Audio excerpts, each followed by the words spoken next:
Iran ও যুক্তরাষ্ট্রের মধ্যে পুনরায় আলোচনা শুরুর বিষয়ে উচ্চ পর্যায়ের বৈঠকে অংশ নিতে ইরানে পৌঁছেছেন পাকিস্তান সেনাপ্রধান ফিল্ড মার্শাল আসিম মনির। তার এই সফরের বিষয়টি আল জাজিরাকে নিশ্চিত করেছে ইরানি সূত্রগুলো।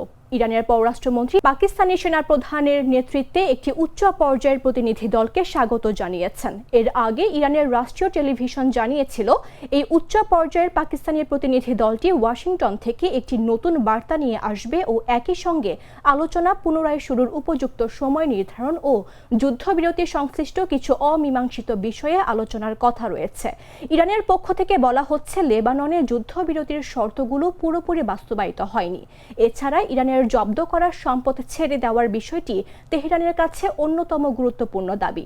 দ্বিতীয় দফার আলোচনার বসার ক্ষেত্রে এই বিষয়গুলোর সমাধান ইরানিদের কাছে অত্যন্ত জরুরি ও গুরুত্বপূর্ণ।